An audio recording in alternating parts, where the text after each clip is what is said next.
We Make Movies Film Geeks podcast, episode number 74.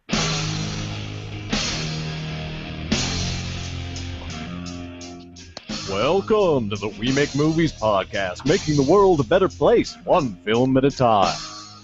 And now, here are your hosts, otherwise known as the director, the actress, and who the hell is that guy? Chad, Michelle, and Garrett.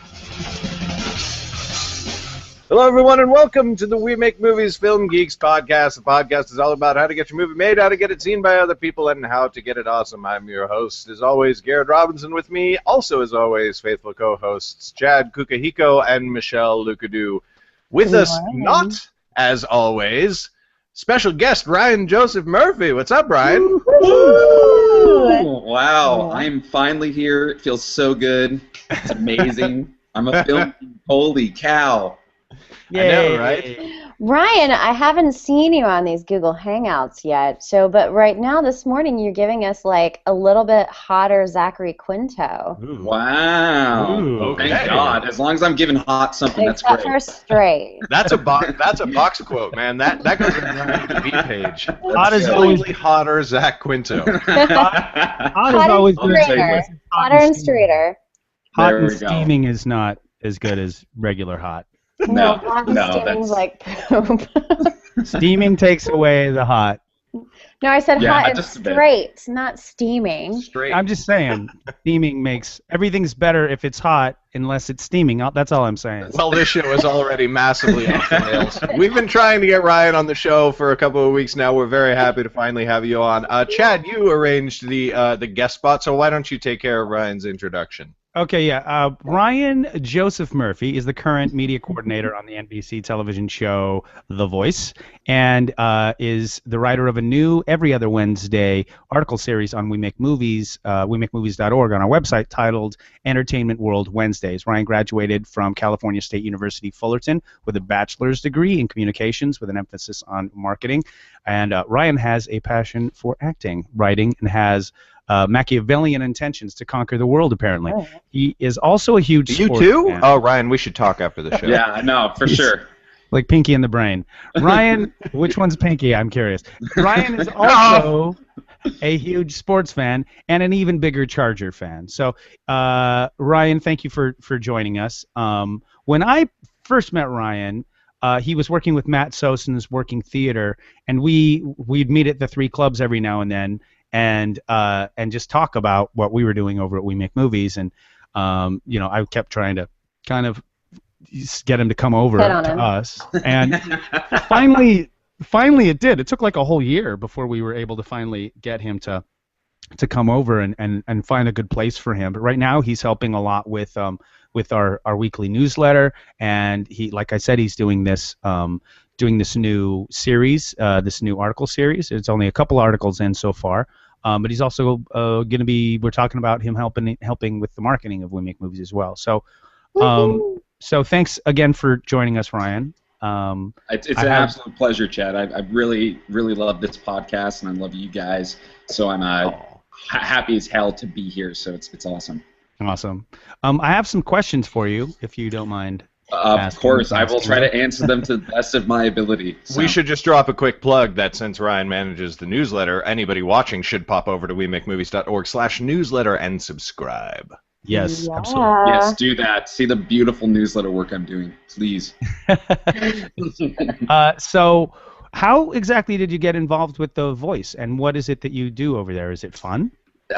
Yeah, I mean, that's that's a lot of questions. Let's see. I originally wanted to always move to Los Angeles. That was kind of my dream when I went to Cal State Fullerton. I kind of was inching away from San Diego and always wanted to move to LA. And that's where you're from, yeah, San Diego. It's where I primarily grew up. Yeah, I was there for about 11 years. So,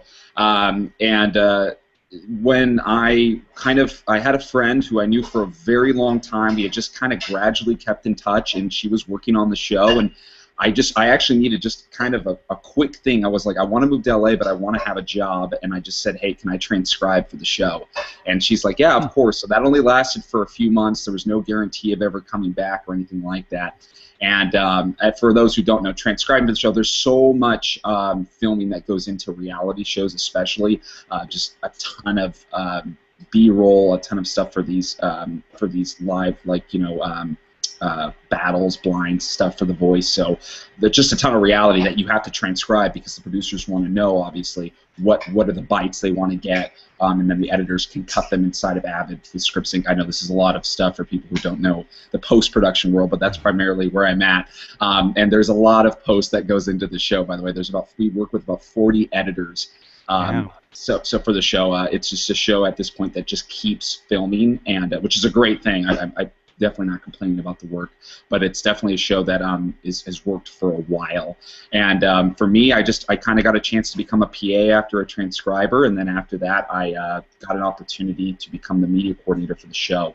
And a big portion of our job is we actually have these Wikipedia sites that are kind of created for various shows by Mark Burnett that are meant for kind of like protection, so security, so making sure that we can send these off to our executives and send these off to other people involved with the show so we can watch cuts of the show before it goes out as an actual 100% locked cut for the show. So that's a big portion of what I do, as well as getting all the footage that we have. Again, we've got probably in our ISIS right now, which is for everybody, that's not a terrorist organization. That's actually the room.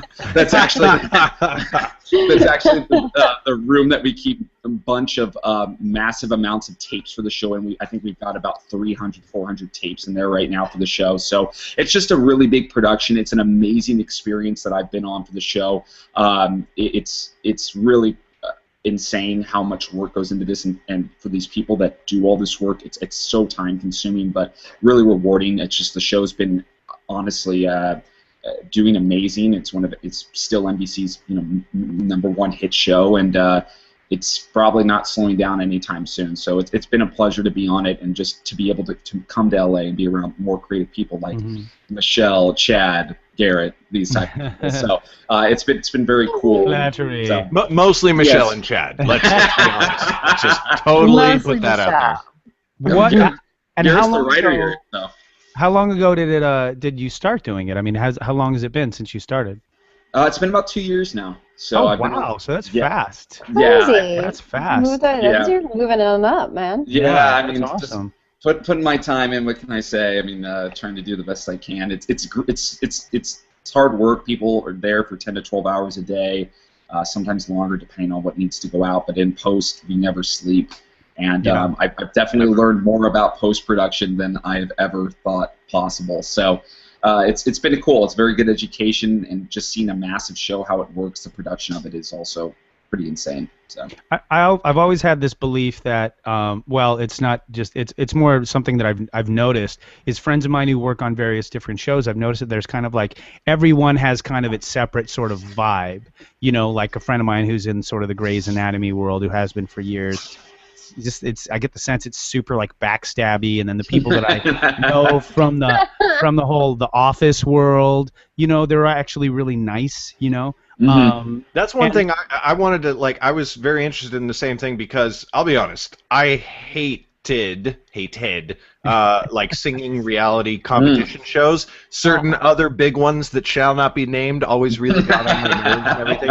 Yeah, and then a friend of mine, like a friend of a friend, ended up on The Voice, and so my wife was like, we gotta check it out, and I was like, oh, for fuck's sake. So I went and I turned it on. I was like, wait, this is good. This is a good show. So what is the vibe like? What's that environment must be pretty cool, because it seems cool, Yeah, no, for sure. You know what, actually, to be quite honest with you, I've talked to other people who have come to our show after they've worked on other shows, and they say this show is more of a family environment more than anything, more than any other show that they've worked on.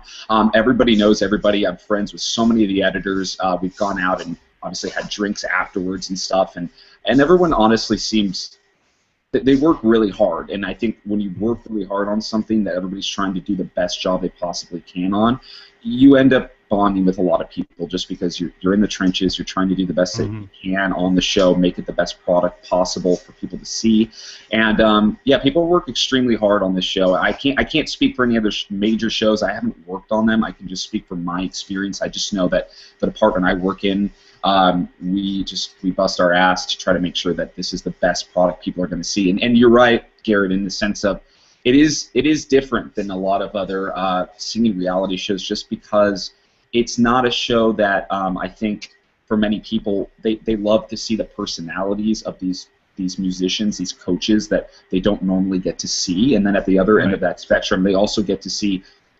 They do a really big vetting process for the show where we pull from kind of like YouTube, where we pull from different areas where artists have potentially already got a little bit of an audience, so you're kind of seeing them now on a bigger stage, showcasing the talent to millions of people. So I think there's a bit of a difference with that, and it's really Mark Burnett, I know, has always called it a positive show. He wants it to make a positive impact on people, on artists, on so I think that's also a big portion of the show too, is its positivity. That's great. So, I mean, I've never seen it. Oh, sorry. No, you go ahead. Go ahead. Do you think that that's a product of being part of like a longer running show?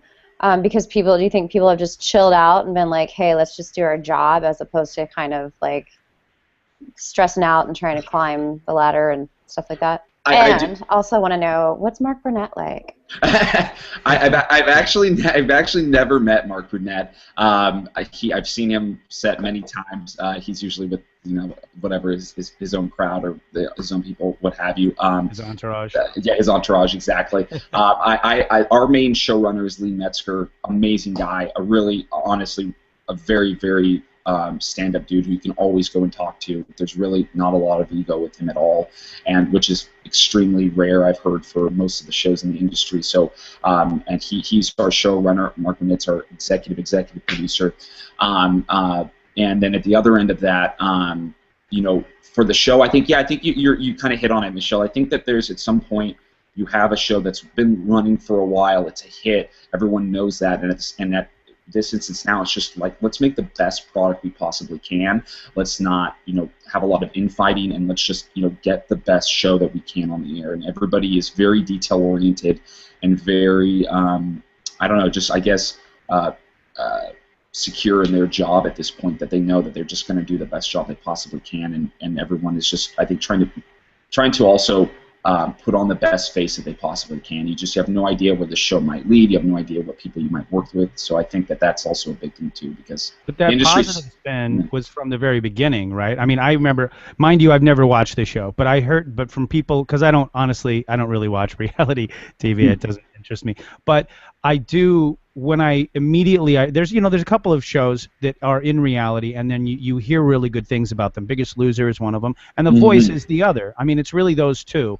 And from the very beginning, I was hearing that about The Voice, and I really appreciate that, because I think this whole catty bullcrap that's on some of these other reality shows are particularly. I mean, the reason why I think it's important to me is that you hear about, my girlfriend's working on this feature right now, and I talked about it last week, and there's a personality on there that's extremely trying. And We Make Movies is all about trying to create an environment where that kind of stuff is not allowed, where you have to treat people like decent. And I love that The Voice is like that. I love that at least, and it's good to hear that it's like that on the back as well as the front. You know what I mean? Because it could completely not be that, if possible. No, totally. I mean, I think the most important thing for this show, I think always, Mark Burnett's vision, I believe, for this show was always, and this was a John Dumal show, by the way. Mark Burnett is licensing it, franchising it for the U.S. But for this show, I believe it's always been the positive spin of having coaches coach up these artists and kind of really make sure that they get something out of it, regardless of whether they win or not. They get something for their not only their self-esteem, but hopefully their portfolio that they can take forward and go, hey, look, this is what I've done, this is what I'm about, and hopefully to, I know like Adam Blake Pharrell, Christina, the various coaches that we've had on the show all really stress they want to help artists grow. They want to help them either with their stage presence or with their pitch or whatever the case may be. And it's always really been about that positive impact. Even if someone loses, I know Pharrell always stresses, he goes, there's never any losers. There's just someone who's going to move forward in the instance of the show. But at the same time, we want you to take this experience. We want you to grow from it. We want you to do something. Don't give up. I mean, the whole premise of the show is, come in and we're going to, we're going to choose you to foster you, as opposed to come in and sing for us and we're going to tell you you're good enough or not. And if you're not good enough, we're going to send you home. Like, that's what they do, and I'm just like, fuck you. Like, shut up. Well, right. It's interesting that there's room for two very similar shows that are long running. It's crazy. Yeah. Well, and there was X Factor too, so that was on for also. I'd like to move on. Go ahead, Chad. Okay. I'd like to move on to another question, if I may. What do you? So let's just moving away from The Voice, which is great, but I know that there's other facets of your life, so I'd like to get into some of those. What do you hope to accomplish? No, there's no other facets. Entertainment World Wednesdays article. Oh, wait, can you guys hear me? Yeah, yeah. Am I breaking? Okay. What do you hope to accomplish with your Entertainment World Wednesdays article on the site? Which, by the way, for our listeners, it appears every other Wednesday on our site. I think we might be having some kind of internet lag or something like that. So anyway, that's just what's going on. Okay.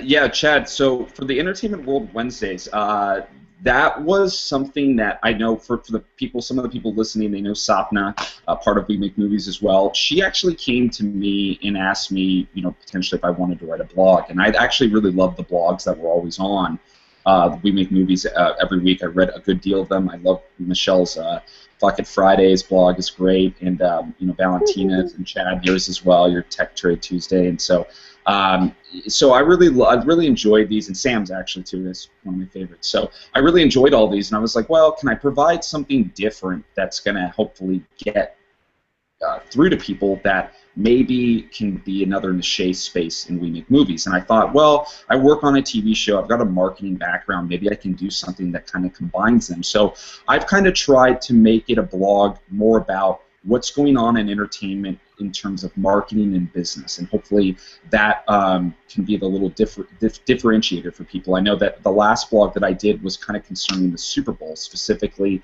how much money the Super Bowl was making, and talking about NBC really just absolutely destroying it for the Super Bowl. So I know that they made close to $4 million per commercial. So that's for a 30-second ad. So my kind of more take on it was for Entertainment World purposes was the fact that we as actors, we as writers think of scripted shows as always being kind of like our forte or what we want to do, a feature film, but a lot of these networks, and especially like the big four networks, ABC, CBS, NBC, and Fox, they actually make a ton of money, ad revenue, off of live event shows, specifically stuff like the Super Bowl, stuff like the Sound of Music. The Sound of Music was actually one of the biggest shows for NBC this past year, and it was a live musical that only aired for one night. And I know even too, the Saturday Night Live 40th anniversary, huge for NBC. That was some of their best ratings they've had in a very long time. So these live event shows, I think, are kind of starting to be a little bit more of the wave of the future for these networks who say, oh, cool, we can do a one-off night. We don't have to have a massive budget, and we can make it an event, and people will want to tune in live. Thus, the ad revenue goes up. So, because when it's happened, if it's a scripted show, you can always go watch it later on your TiVo or whatever. If it's live, you want to be there, fucking live tweeting when like your favorite singer wins or gets ousted, and you can be like, whatever. I think that's a good point. Like, isn't social media like paramount as far as like live events on television are concerned, right? Because people want to be part of the conversation. That's an interesting question. That's an interesting point. Yeah, no, Michelle, I really think that's absolutely great point. I think that I remember when Sharknado was on, the second Sharknado movie. That was a huge thing though for sci-fi. I mean, legitimately, that's like some of the best ratings they've had, and it was because of all the tweeting. Everybody was saying Sharknado, check out Sharknado. A rare Film Geeks mention of Sharknado. Wow. Yeah. For the people listening, you did not think you were going to hear anything about Sharknado today, and you were wrong. So.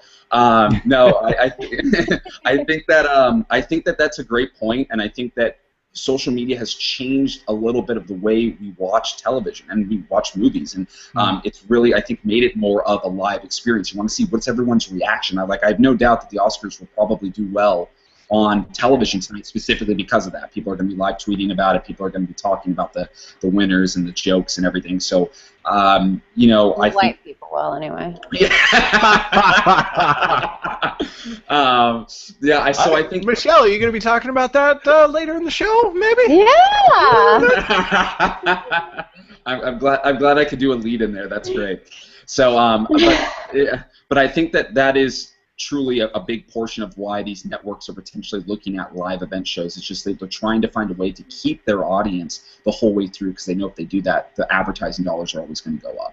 So, schmott. Cool. Nice. So what specifically? Sorry, I know that I actually had to log out and log back in really quick because of the lagginess. But what specifically, did you answer the question, what specifically you're trying to kind of go after with the Entertainment World Wednesdays? Yeah, I was just saying that I really want to go after, hopefully, a little bit more business and marketing. Wow, a lot of lag. Yeah. Is that good? You getting that now? Yeah. Okay. Yeah, so, I was just saying, I wanted to get, no, it's fine. It's just, I asked the question and it seems like 30 seconds pass. So we're gonna stop. We're gonna stop with the thing. We're gonna just reset. So Chad's lagging on the show, so that's fine. And as soon as I'm done talking, Ryan, just go ahead and do your thing, and then we'll carry on from there. Sounds good.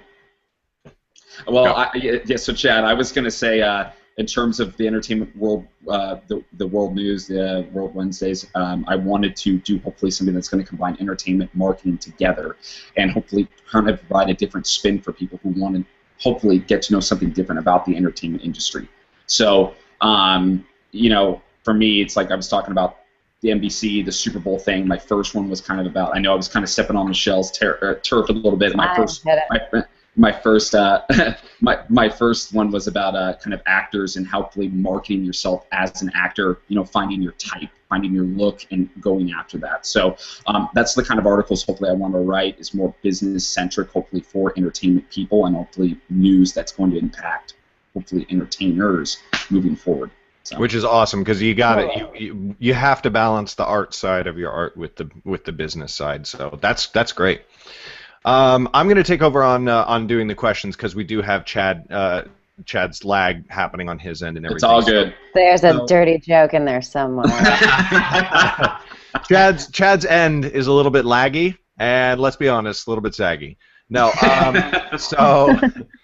so you're working on The Voice, you're working with We Make Movies. That's got to leave you with a ton of extra free time. So what are you doing in addition to those two things? What else have you got going on? A ton of free time, exactly. Well, I'm also involved in a writers group for We Make Movies, which I know that the We Make Movies community just launched, which is really, I think, extremely beneficial for anyone who is part of We Make Movies or is thinking to be part of it. They're doing a great writers group now, where they combine people with like-minded interests and hopefully get together and start writing together, and hopefully creating either pilots or shorts or features that hopefully we can get either funded ourselves or funded by We Make Movies. So it's a really amazing opportunity. I really love it. My group is great. I've got Ernie Charles, Jasmine Marie, Eric. I've got Derek in there as well. So it's just a really great group of guys, and one lady who's very creative, and I just really think it's an awesome opportunity. So I'm also doing that with my time,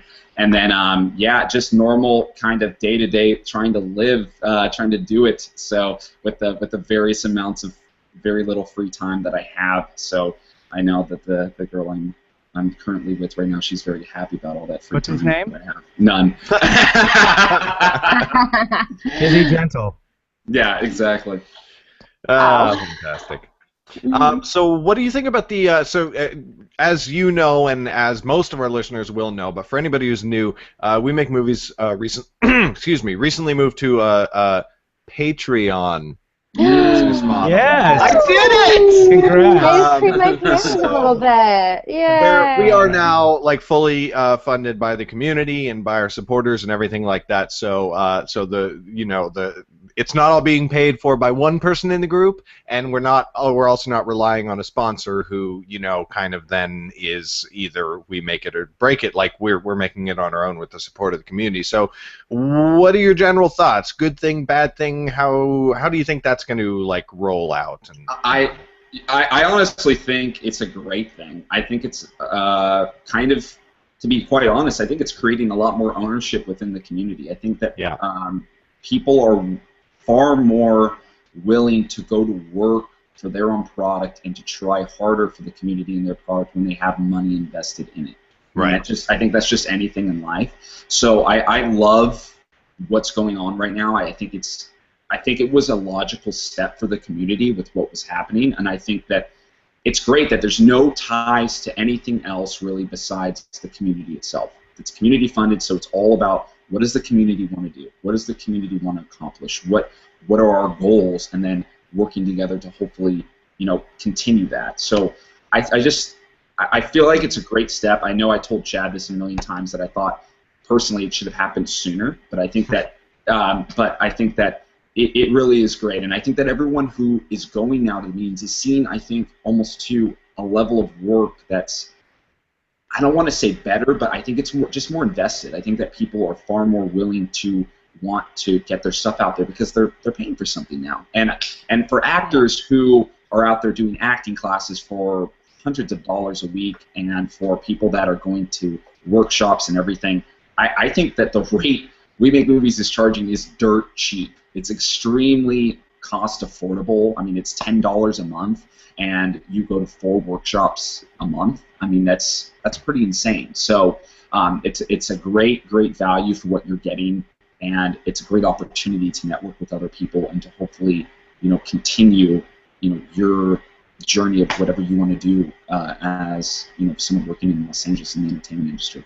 I want to mention something that Valentina just wrote, just to harken back to what we were talking about, how social media has changed a lot. She says, I personally think she means viewing ratings households per night live at the time should be phased out in favor of some sort of social media skewed measuring system. 90% of the millennials I know don't even own a TV. I completely agree. I mean, everybody, it's kind of a known fact that the Nielsen's are kind of outdated. Mm-hmm. So they're just at the moment they haven't quite figured it out. But I think over the course of the next couple of years, something like that is going to take the forefront. Yeah, no, Valentina's definitely on her game there. I think that is a great point, and I think it definitely kind of speaks to the kind of the schism, I guess, between old and new viewers. I think that there's a big divide in that, and that's what I think that these big networks are trying to get. I think they're always their end game is to try to get as many younger viewers as possible, because eventually the old viewers are not going to be there anymore. So you got to keep replenishing your stock. So Ryan, what do you personally hope to accomplish with We Make Movies? That's a great question. That's something I've kind of thought about more and more as I've become more involved. I mean, Chad, he already said world domination. Like we've already. Take over the world. Yeah, exactly. It was his bio, but I said it. Yes, I talk about myself constantly in the third person, which is great.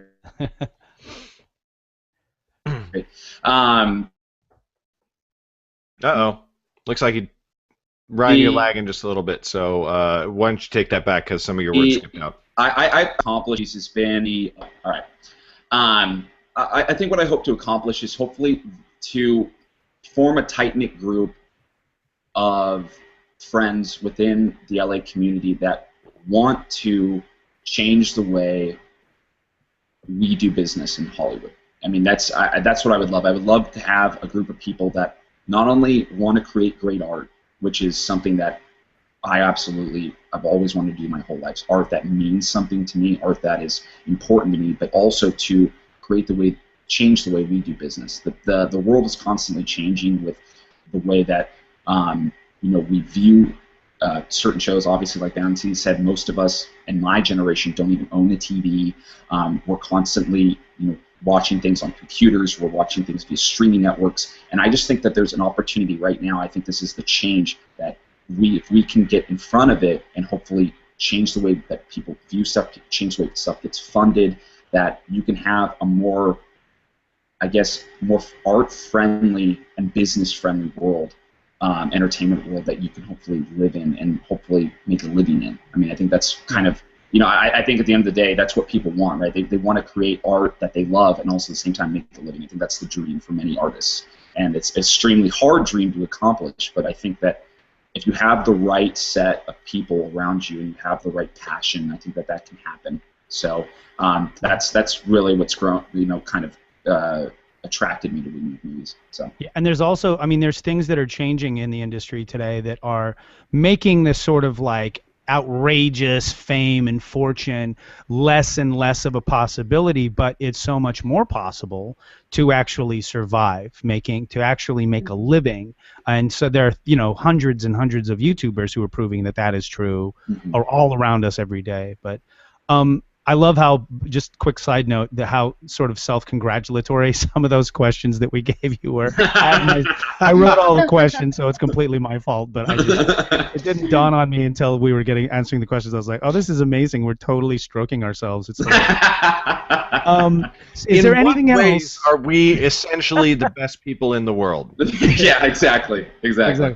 So, is there anything else before we move on to some of our news things, which, by the way, once we move into that, you're obviously free to pipe in. Is there anything else that you would like to share with our viewers/listeners? Well, I guess to everybody, I would just say, the world is constantly evolving and changing, and if you have an idea, go do it. And that's something I'm guilty of. I know, Michelle, I read your latest blog about procrastination, and my God, that's just... So nail hit on the head so hard. I mean, I'm just so guilty of it all the time. You do something else instead of, working on the passion or craft that you want to do. And if that's acting, if that's directing, if that's writing, go do it. Go do something that you want to do with your life, and hopefully, you create something that people want to see again and again and again. And I just say, focus on that. Do that as much as you can. And if you want to do it with a bunch of people who like to do that stuff, come to We Make Movies. So. Awesome. Yay. Aww. So let's go ahead and move. Feel good. Yes. Let's go ahead and move into our main news segments. I don't know if we altered the order at all, but I guess I did. I organized it. Okay, I'm going to start with the least important update, and also the one that I am definitely the most excited about. So for anybody who didn't hear already and didn't see it on my YouTube channel, because I made a video about it on Friday, this is something that, I talked about happening a long time ago and was kind of poo-pooed, and it was like, no, they're probably not ever going to happen. I can't really see that being real. Marvel Studios has reached a deal with Sony regarding the rights of Spider-Man. Woo! Yes. It's very exciting. It's difficult to convey how excited I am about this. This deal is essentially... Yeah, this deal is like basically completely unprecedented. Marvel can use Spider-Man in any of their films. He can appear in the Avengers. He can appear in the next Captain America movie, which he's almost definitely going to, because the next Captain America movie is Civil War. And if you're not familiar with the comics, Civil War was a huge thing that tore apart the Marvel universe, and Spider-Man was so integral to the plot because the superheroes were fighting amongst each other, and he was like the child caught in the middle of a divorce, and he revealed his secret identity. It's huge. Huge. Like, the Civil War storyline without Spider-Man would just be meh. So that's awesome. But there's another detail in this deal which just blew my mind. Any future standalone Spider-Man films are going to be financed and distributed by Sony, but they will be made by Marvel. Marvel's team will be the one writing and directing and producing, and they will have all the creative control. They will be the ones making the movie, which will be paid for by Sony, and Sony consequently will get all the profits, after the cast and crew paid and all the above the line people get their royalties and everything, but Sony pays for it, Sony makes the money, Marvel makes the film. Which sounds not great. It's like, wouldn't you think Marvel would want the box office and everything? Well, I mean, of course they probably would, but like their whole team is still going to be making a crap ton of money from working on the Spider-Man films. And it's not like Marvel Studios is hurting for money, like in any conceivable fashion. And way more importantly is that Spider-Man can now be brought into the expanded Marvel Universe, which is just massive because Spider-Man is far and away, bar none, by any metric, the most popular Marvel character ever. Wolverine is in second place, but like by a considerable margin. So by having Spider-Man in their existing film universe and being in control of his standalone films, Marvel is just going to be like, oh my God, it's going to be so amazing. So I think that the next I feel like Captain if America I were to walk into that room right now, I should be wearing a hazmat suit. movie, you really should. Yep. And like Yes, just don't touch the floor because it's just coated. It's just coated That's a nerdgasm right there. with all of the bodily fluids. There's some So kind I of link between spider webs and whatever. It really is. That analysis is definitely worth looking into. In fact, I blame a lot of- myself. I A lot of started people have this. written articles about that. So I think that with the inclusion of Spider-Man, that the next Captain America movie or possibly one of the future Avengers could easily push into the top spot for biggest box office of all time. Avengers is currently sitting at number 3 on that list. It's Avatar, Titanic, Avengers. And Oh, wow. now that they can bring Spider-Man in, and like by the time we hit Captain America 3 or the Avengers 3, maybe the Avengers 2, I don't know, but Avengers 3 or Captain America 3, I think it's going to take the top spot. Like now everything is totally coordinated. It's awesome. Spider-Man's playing with the big boys. I love it. Again, I have to say, I said that something like this would happen a long time ago. I said that the studio should just get together and just like put aside their differences and just make the movies together. That's actually happening. If this is a success, if the Spider-Man films are successful, and if he works well in the Avengers universe, which, like, let's be honest, with Kevin Feige like helming everything, it's practically a slam dunk. Yeah. It is only a matter of time before the same thing happens with Fox and the X-Men and maybe the Fantastic Four. Maybe, but maybe not, because think about what happened with Sony this year. Sony got so screwed. Yes. Sony, it was in a really vulnerable position. They had to do something, and this is smart. I mean, this kind of thing is. I'm not saying that they're not going to. I'm just saying that it's not definitely a slam dunk that Fox will do the same thing, because they could completely just capitalize on it as well. Believe it or not, they could capitalize on the success of the entire Marvel Universe without having to put, you know what I'm saying? They could, but if I'm Fox, and I know that I'm not, but that sounds so fucking sweet, is like, wait a minute. We'll pay for the next X-Men film, which will be a crossover with the Avengers. We'll pay for it, and we'll make all the money, and you do all the work? Cool. Where exactly? How many things do you need me to sign? Like, just like let me put it that. Like that sounds guaranteed. so good. They're not going to do a thing until we see it actually. Exactly. That's what I'm saying. If Spider-Man is like, if Spider-Man makes it into the top 5, either in Captain America or in his own standalone films, if Spider-Man makes it in the top 5 box office, that's my personal guarantee. Where I'm like, it's just a matter of time. Like Fox is going to want to get in on that. Okay, I'll calm down. Not until, but I mark my words, they're not going to do anything until, I mean, this kind of thing does happen. I mean, Netflix is just doing the exact same thing with NBC. NBC is making Tina Fey's new show. They're the production company for Tina Fey's new show, and Netflix is paying NBC and NBC whatever affiliate or whatever that you call it, to actually pay to actually create the show. They're NBC's the production company, so it is happening. It's just I don't think that they're gonna do a thing until they see what that box office. No, is. for sure. Yeah, but I think that model is going to be mutually beneficial to all companies, all parties involved. Yeah. But they're gonna want to see the results, and I'm just telling you, like, I like hail Feige, you know, like just like, bow down, like build a goddamn shrine to that man because we're gonna get the best Spider-Man film that's ever been seen, and like, oh man. To be fair, I'm as annoyed as anybody else that we're getting another reboot of a reboot, which is coming out in 2017. Like, But you will know, it be? There can't be Oh, yeah. reboot. No, they're definitely rebooting in 2017. They're rebooting. But I mean, but is it going to be a full reboot? Or do you really think that they're going to show the origin story, or do you think that they'll skip it, like how they did with Galaxy or Guardians with the of Hulk, Galaxy? the Right. Edward Norton Hulk movie? They might do something like that, but from everything that I have heard so far, it is a reboot, and there's no more Andrew Garfield. So, which sucks because I actually thought he was a good Peter Parker. Yeah, he's great. But I don't know exactly what the deal is, and we won't honestly know. But after the Amazing Spider-Man 2, I'm like, yeah, please, let's just forget, please, and let's just start again.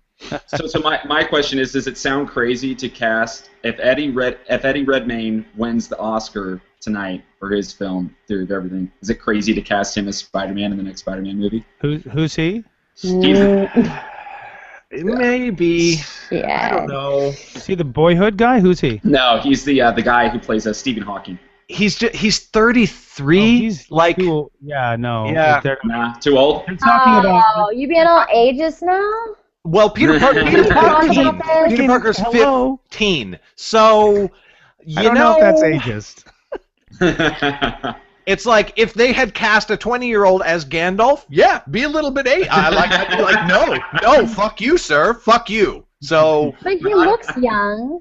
he does look young, but he doesn't look I that don't young. think he looks that young. I thought Andrew Garfield was too old. I thought Tobey Maguire when they first started was okay, but by the second and third movie I was like, I'm not a big Tobey Maguire fan at all. No, I'm just talking looks wise. Like I'm not. I'm you know. Yeah, if kids I are in do high it. school,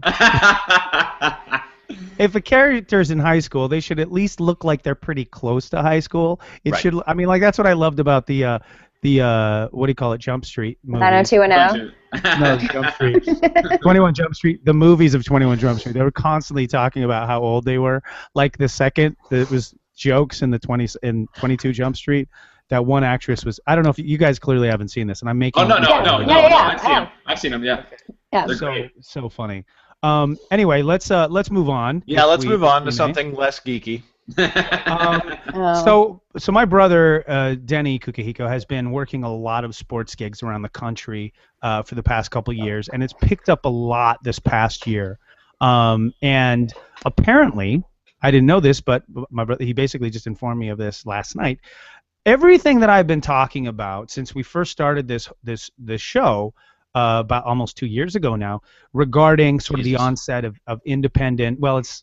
Yeah, geez, in April it'll be 2 years. Anyway, everything I've been talking about regarding the onset of independent, internet-only content becoming a viable option, it's actually already happening now in the sports world, and I did not know this. But I actually have my brother asking about getting us an interview with somebody from a very particular one of these particular companies that he's been working with a lot, because that's basically exactly what they're doing. I haven't heard back yet, so I don't want to name them by name, just because I don't want to accidentally jeopardize the chance of having what could be a really, really cool interview.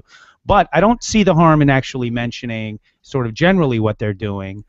So in a nutshell, what these guys are doing is they're streaming online sports games of like lower tiered colleges and even some high school and high school aged club games. So like kind of the better players from high school all together.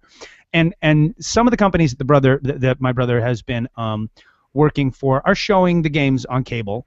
But this particular company is showing them strictly online. And something else that's really interesting about it is that it appears that they're also making deals with some of the vendors that they have contracted to actually shoot and provide the stream that is really similar to the old network versus affiliate model, meaning that what they're doing is they're letting some of these vendors actually sell some of the ad space themselves to help, I guess, get the cost of the deal down a little bit, and so they're making a little bit of money from selling ad space themselves. And this is really, I mean, to me, this is really, really fascinating because, obviously. Most obviously, it's really interesting to me because the day that I've been calling for and saying is on the way is clearly already here in at least one facet of entertainment. But it's also really interesting because this new model that's on the way is actually starting to look a bit more like the old models than I really anticipated, and that's not even a bad thing. I mean, really, if you think about it, clearly doing things in a new way doesn't mean you have to reinvent the wheel. You can use some of the tools that other people have been doing before, and it also makes me think about some of the other streaming options that are out there right now and are actually happening, like such as Twitch's, which we've talked about a lot. Twitch's video game system, game streams, and some people are making money directly from their fans. And I've seen actually, and it made me also think about some of these video game contests and conventions and that I also see online that you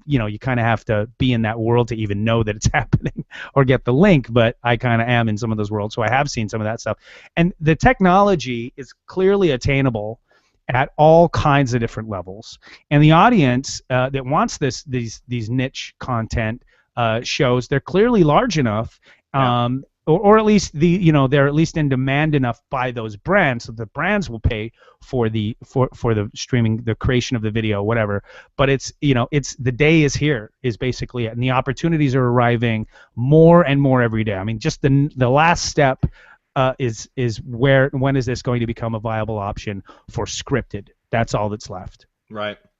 Yeah. Well, and I think too, Chad, you bring up a good point. Sports is interesting because again, it's a live entertainment thing. So you've got to watch it live to see it. So for people, I think I could see that being utilized for scouts. I'm sure a ton of scouts would love that because they're going to want to scout players that they can't necessarily be in Oklahoma that night to scout a player for basketball, high school basketball, or high school football, but they can watch it live, and then they can, you're able to see some stuff there. I can see that being for, parents. And again, I think what's not being said much about sports, which is right on the horizon too, is legalized gambling. And I feel like that is going to happen probably in the next Oh, yes, very much so, yes. Sports gambling has been getting actually a lot of traction in the last 3 to 5 years for legalization. They had New Jersey put together their bill. They wanted to get legalized. The NBA has actually talked openly about legalized gambling. They just feel like it's already here. Really? Why not make money on it? They all feel that way. Why do you think now? Well, I think now because just like kind of Chad's saying, we have so many avenues of which to watch these games completely live, not on the television. So you can actually watch them streaming anywhere around the world, and guys can bet on them. And I mean, they were talking about for the Super Bowl or for college football in the Super Bowl, I believe it was something like in the $20 billion range of betting all across the world. So I mean, there's an absolute huge market for online sports betting for people who don't actually have to make the drive to Vegas and put down actual hard cash. And like I said, the NBA has already kind of openly talked about there should be a proposal with all 4 of the major sporting networks to get together and legalize sports betting. The NFL has been the one kind of the most wishy-washy about it, which is funny because they're the most betted on sport pretty much. But I have a feeling the next 3 to 5 years you're going to see something roll out because if they can tax it, they will. And I think that, like you're saying, absolutely. And then eventually more than that too, betting on The Voice. Exactly. Yes. Yeah. Who's going to win this year?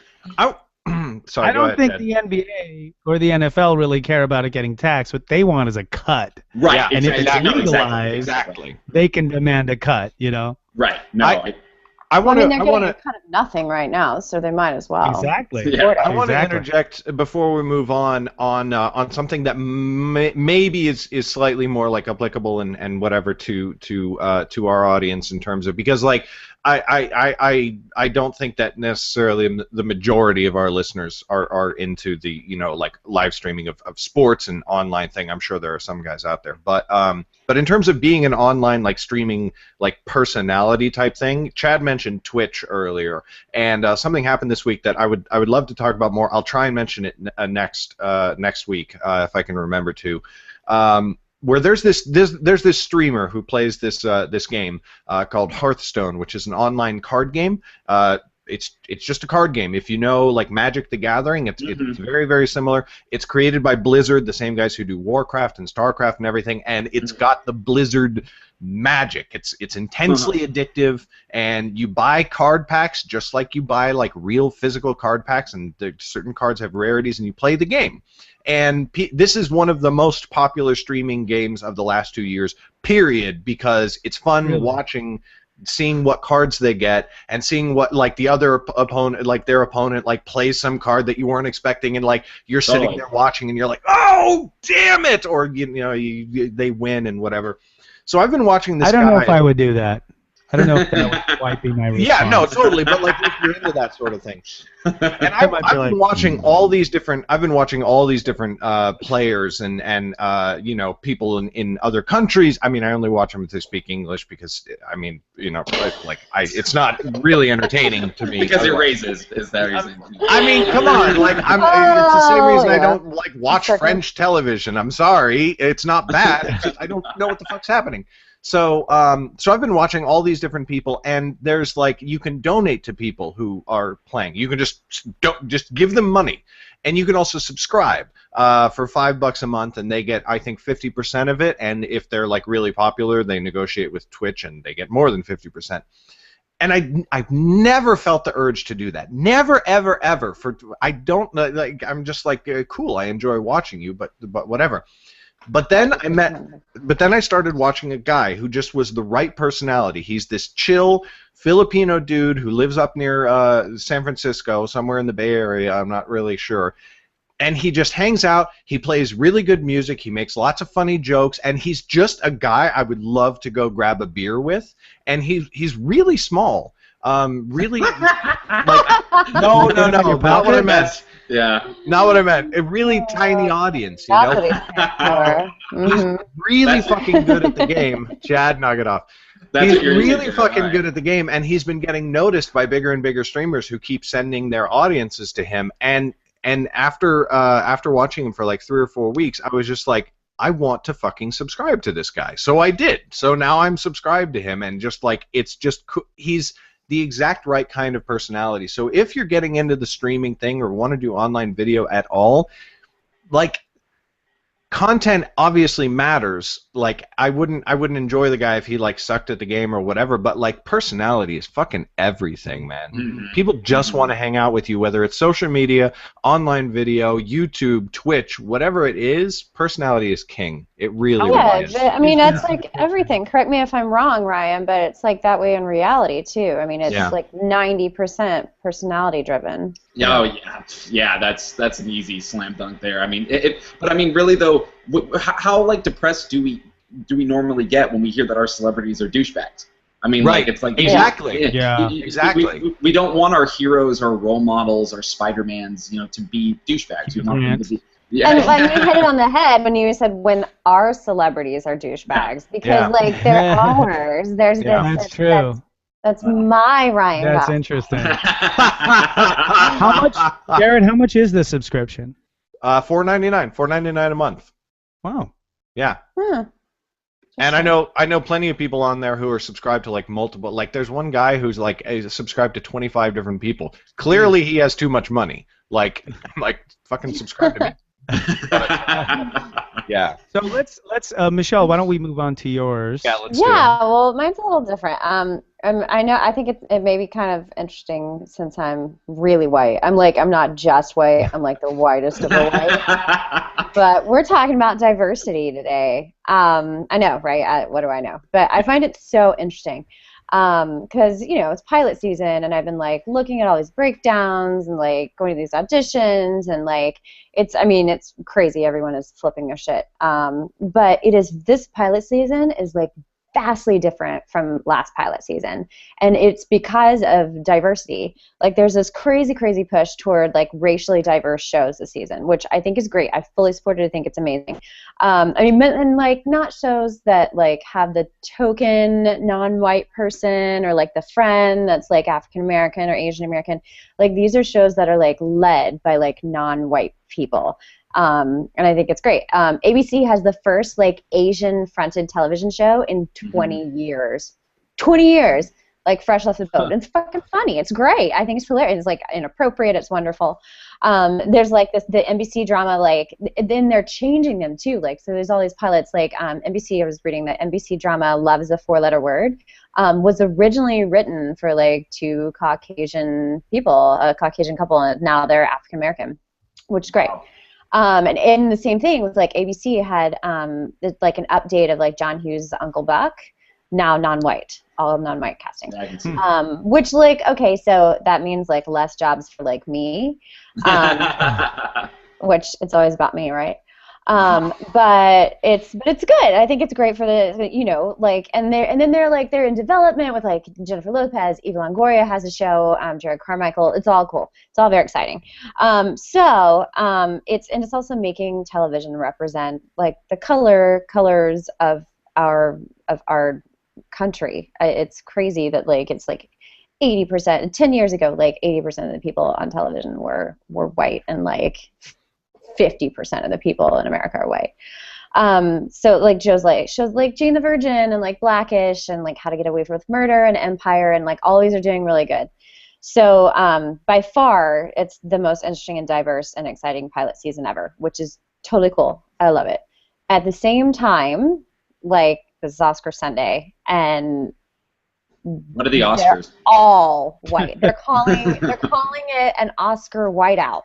I mean, literally all God. 20 nominees are white, to the point where like there are African American like civil rights groups that plan to protest outside this Sunday's Oscar show because there is no representation of any I don't know, like there's a And few you hear people what that like maybe. Selma was in the lineup too. That's crazy. Yeah, That's crazy. I mean, the film is white.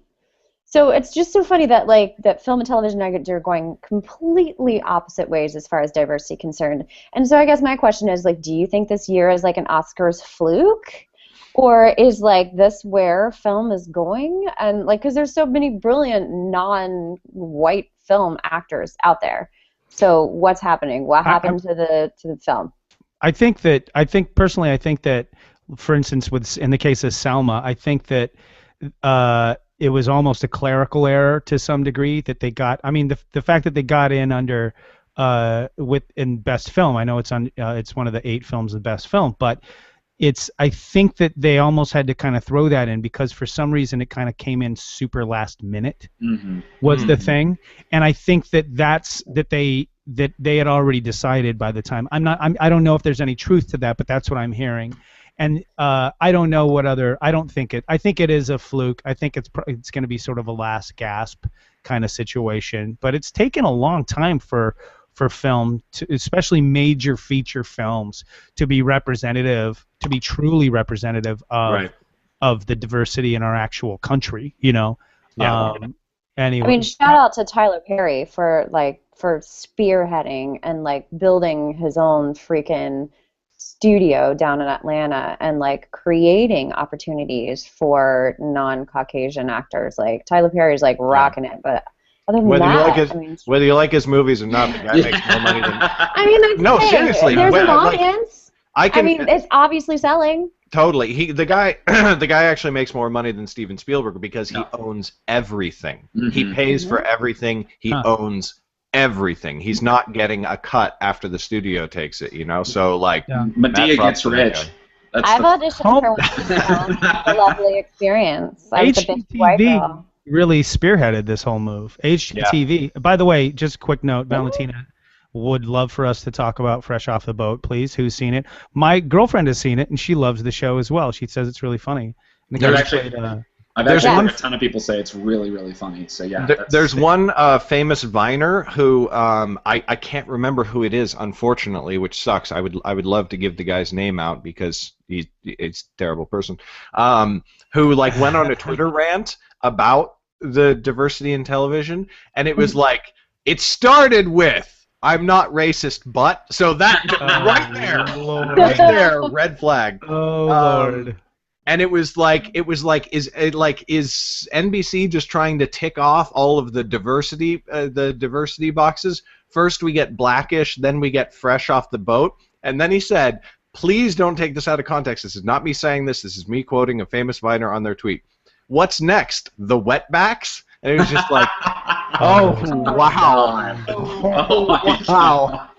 There's a couple of Viners who have gotten really, really famous who are I don't know what it is about that platform, but there are two Viners that I have heard about separately who are like really racist and homophobic. It's kind of fucked up.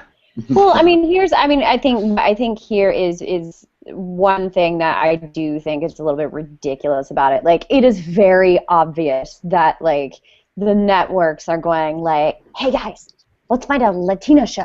Yay!" And you know what I mean? And it's not like, let's find a good show, let's find the best show, let's find a show that's diverse, let's find something.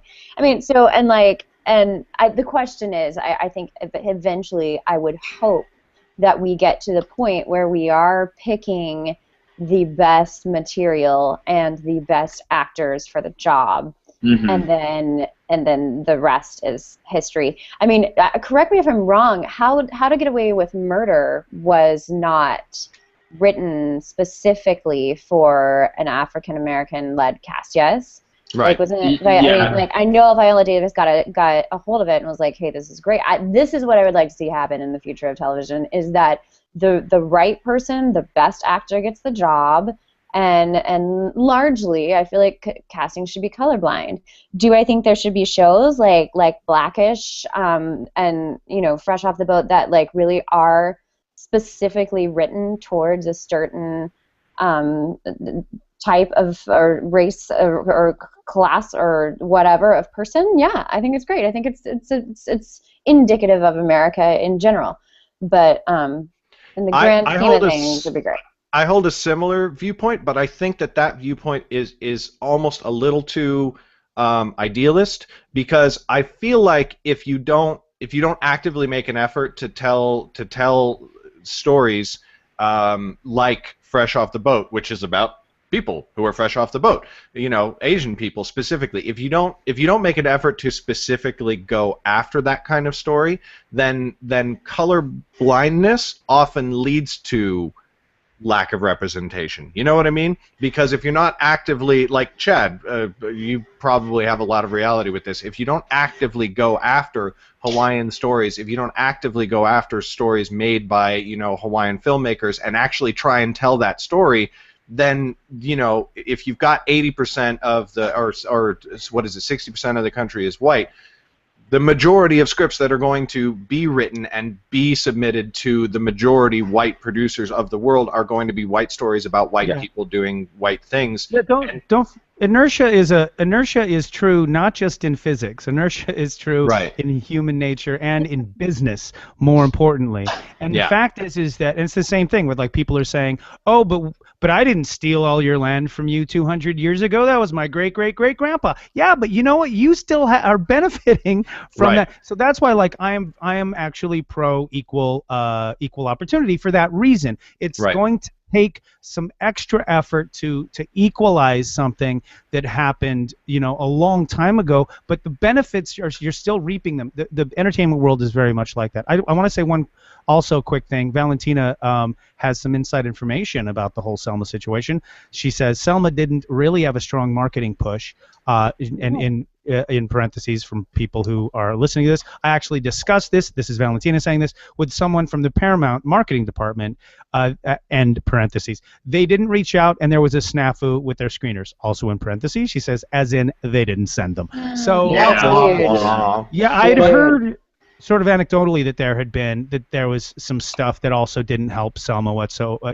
and there is, especially I hear by the way that the Oscars are not as bad as the Golden Globes. I hear the Golden Globes is all about kissing all the asses of Right. all the people who vote.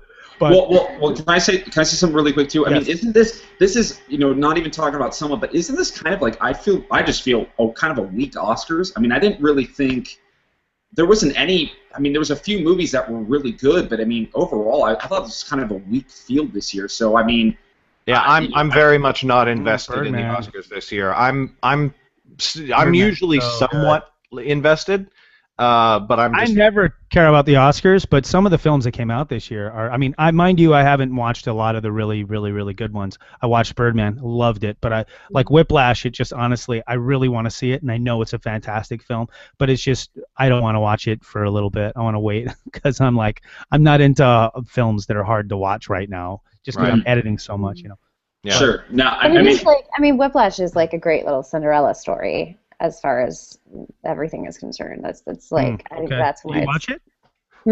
I haven't seen it. No, I Okay, read yeah, I don't it. know if that's really I don't know if that's really. It's. He's really abusive. This teacher's really, No, really no, abusive. Wait, not wait. the- When did not we the start talking about actual 50 Shades of Grey? No, not the actual film. Like how the film came to be nominated. That it came through Oh. Sundance, and that it was this guy's like one star. Like I read an article in the LA Times about it, and that like he That's a just totally literally like different thing. randomly. No, not the plot of the film. The way Whiplash ended up like getting to the Oscars. It's the 0.0000001% that every filmmaker is hoping to happen to their film, that they just write it and it randomly starts like winning all these awards and they're like, cool. You know what I mean? So we have definitely gone long over time, so we should move on towards wrapping up. Let's do community news and then our things to know. All right. sounds good. Kill it. All right, awesome. So first up, please, if you are watching this live on YouTube or if you are listening to the audio feed, pop over to iTunes, give the show a rating and a review, if you would be so kind. Good reviews and ratings obviously help us get discovered by more people, and then there's more audience and more engagement, and we like that. We like talking. Review my T-shirt.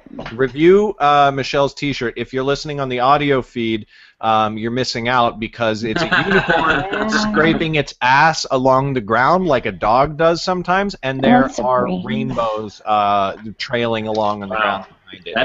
that is very good. I like There that. he is. Yeah, pretty fantastic. What's next is happening this Wednesday. I definitely want to try and make it to that. What's next is an event where films that are already in production or post-production are brought in for critique and review. You can submit your projects that are basically that you are working on, as opposed to the writer's workshop where you're developing the script before you make it. This is like you are making this film, you have either shot it or are right about to, you're in post-production maybe, and you want to bring it in for people to give their feedback, so that's great. As always, 7:30 p.m., the Theater Asylum in Hollywood is when that event will be happening this Wednesday night. And finally, please go check us out on Patreon. Oh, you said it right. You said it right at the beginning of the show. Patreon.com/WeMakeMovies is where you can find our page and help support the group. And in exchange for your generous support, you get lots of perks for being in the group, like preferred reading list, all kinds of awesome stuff. So go check it out at Patreon.com/WeMakeMovies. That stupid way of pronouncing it. As always, we end off with things to know, and Michelle has the first things to know. Michelle, what should the audience know? I do. So if you're free today, if you're not already doing like the Oscars pregame, I'm speaking and doing at a little gathering today called Once Upon a Classic. Whoa. It's a little gathering of folks that love all things Disney. If you know anything about me, I'm sometimes mostly a Disney princess. So it'll be a lot of fun. I'm telling stories about being on Broadway, playing Disney characters, and I'm going to sing some stuff. So it's today at 2 p.m. at the Vinedale School in Sun Valley. So if you want to come out and check it out, it'll be fun. Nice. Chad? So I noticed a cool new feature on Garrett's YouTube channel this week, one where you can give money straight to the content creator. So just to try it out and see exactly how it actually worked, I gave Garrett a few bucks just to see, like I said, just to see how it works. We still don't know because he hasn't actually received the money. I did, actually. I checked it immediately after we started the show. I was like, wait a minute. And it just took a day to load in, but it's like, hey, somebody gave you money. I don't get to see who it is. I mean, obviously I know it's you because there's only the one transaction. But yeah. But do you get all the? Do you get everything? And can you can you cash it out? See, that's I get 70%. Basically. Oh, okay. Yeah, basically Google was like, what's Patreon, Kickstarter? No, we're not getting any of that money. No, we're putting that on YouTube. So it's a bit of a limited system. They I can't. It's not on my video pages. It's literally only on my channel page and on mobile. Because that's where I was watching. I was watching the video on my mobile because I was laying down on my couch and I saw it and I was like, oh, what is that? And so if you're watching a video on mobile, it'll show up under the video. It's like support the channel and da da da da. But it's a little limited. But it's also very cool. So if you feel like it, pull up any one of my videos on your phone or pop over to youtube.com/thegarrettrobinson and you can donate. It's there's also I just was given access. Like I think Google's rolling out a lot of features at the beginning of the year. I can now put up paid YouTube content. So that, like Michelle and I have to have a conversation after the show at some point. But that's probably how we're going to distribute Unsaid because we were planning a bunch of different things because YouTube paid content wasn't available to me. I think they used to have a limit of like you had to have 10,000 subscribers or maybe 100,000. And the other day I was like, I logged into my dashboard and it was like, would you like to do paid content? And I was like, well, yes, I would. Let's talk about this, Google. So it's exciting stuff. Cool. Anyway, that was my things to know. So that I guess maybe also melded into Garrett's. Yes, that was kind of my thing to know. I had something. Oh, my thing to know. I just want everybody in the world, all of you lovely people out there. Every single person, I want you to take to the internet and complain about Aquaman. Please tell them how fucking stupid this is. Have you guys seen Aquaman? No. We got our first image of Aquaman. Are you talking about Entourage? Huh? Are you talking about Entourage? Is that what you're talking about? No. I know. I'm just... Aquaman. Okay. Oh. We're like... It's okay. First of all, it's the guy who played Khal Drogo in Game of Thrones, which is awesome. He's a great actor. I love him. He looks fucking ridiculous. It's the oh god, I'm so. First of all, an Aquaman movie in the first place, dumb. Second of all, he looks fucking ridiculous. He looks fucking ridiculous. No, he doesn't. He looks yes, he does. No, he doesn't. Oh my god! Somebody go click on this. It says Jason Momoa. Go and look for yourself, decide, but please complain because this is so. Yeah, of course, like he's Poseidon. Where's he gonna put that? Oh god! All right, so that's my thing to know. Please take to the internet. I'll be DC should just give up. DC should just surrender. They really need to. They're just embarrassing themselves. Can I do one last thing to know here? Absolutely. I want everyone to know. I know it's Oscar Sunday, but it's also Razzie Sunday. Yeah. Oh, right. I know we care very much about this because we like to revel in other people's pain. So today. Kirk Cameron declared worst actor at the Razzies, and I think it was actually him and his ego. I think they actually won together. His film swept the Razzies. Right, yeah. Swept the Razzies. Kirk Cameron. What was it called? Saving Christmas. Yes. Yeah, Kirk Cameron Saves Christmas. That was the film there that won. And if you haven't seen the trailer, my God. And I know that they gave Michael Bay worst director for Transformers: Age of Extinction, and they called it Age of Extinction. So that was pretty good. And I know that Cameron Diaz took her spot back on the Razzie podium for her two raunchy comedies this year, The Other Woman and Sex Tape. So they were not very kind to those films. They Do did not people like ever them, actually come and get their Razzies? Do they actually? I think actually someone did a few years ago. Someone actually came and like took pictures with it. And I think that was like one of the only people who ever did it. And most people though do not. They just kind of they try to wave it off their resume after they see it. That's so. hilarious. So. But Ryan, I just wanted to thank you on behalf of all the other film geeks. We want to thank you for coming on the show. Yes, and for very sharing. much so. Yes, it was great having you, and we'll have to have you back sometime. Definitely, guys. I really, really enjoyed it. You guys are always great, and I love the show. So subscribe, watch these guys more, come to We Make Movies. Let's do this. Yeah, do all of those things. And with that, I will call an end to this episode of the We Make Movies Film Geeks podcast. Big special thanks to our guest, Ryan Joseph Murphy. Go check him out. Ryan, where can people find you, actually? They can actually find me on Twitter at RyanMurphy107, or you can look me up on Facebook. I have a picture of the voice right behind me. So there you go. It's not hard. And at the Glory Hole in West Hollywood. And no, I'm not the guy who created American Horror Story, so please don't, Different Ryan Murphy. Okay, awesome. Our intro is running out of time, so you can find me at GarrettBRobinson.com. Chad is at SuperFrico.com, and Michelle is on Twitter at MLucadoo. We'll see you next week, everybody. Good night. Oh, it's not good night because we did a morning show. Whatever. Woo!